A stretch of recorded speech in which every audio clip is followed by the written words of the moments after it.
How to dual boot Kali Linux with Windows 11. Hello everyone, in today's video I will show you how you can do this step by step. This means you will be able to run both Windows and Kali Linux on the same computer and choose which one to boot every time you start your PC. If you are into penetration testing, ethical hacking, and you just want to explore Linux without losing Windows, this video is perfect for you.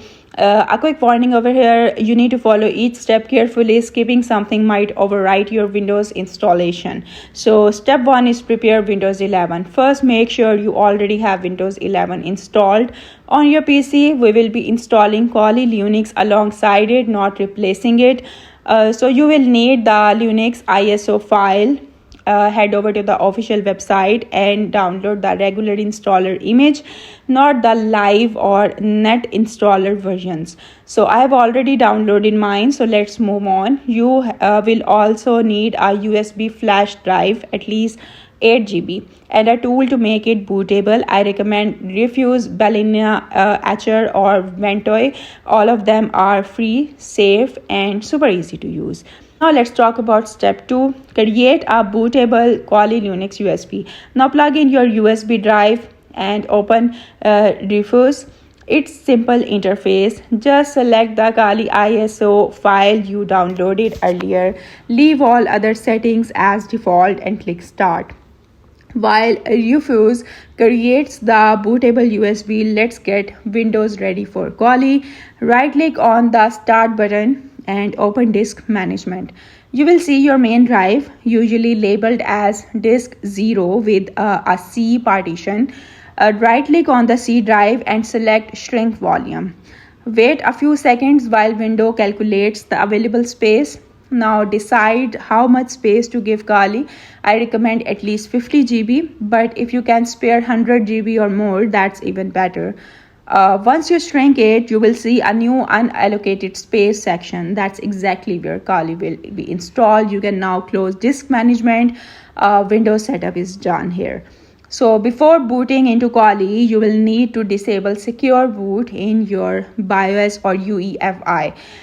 This feature prevents unauthorized system from loading, and since most Linux distributions aren't recognized, it can block the installer. So restart your computer, and as soon as it starts, presses the BIOS key, usually F2, F10, 12, or delete depending on your system. Inside BIOS, locate the secure boot option and disable it. Save the changes and exit.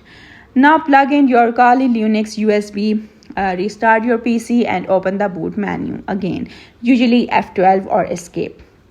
Select your USB drive from the list, and if everything went right, you will see the Linux boot menu. Choose graphical install and press enter. The Kali installer will now guide you through the setup. Select your language, location, and keyboard layout.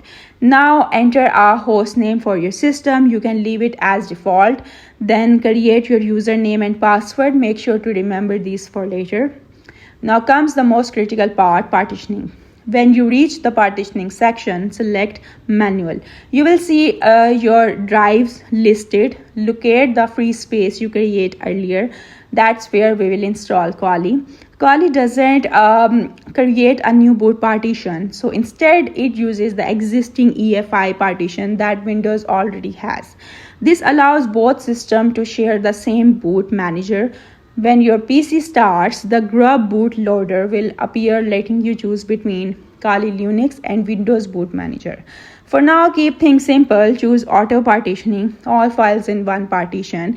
If you are an advanced user, you can separate home and add or swap partition. But for most people, the default options works perfectly. Review the configuration summary and click continue. Next, you will see the software selection screen. Here you can pick your desktop environment. XFCE, that's for lightweight, fast, and the official default. GNOME, modern look but heavier on resources.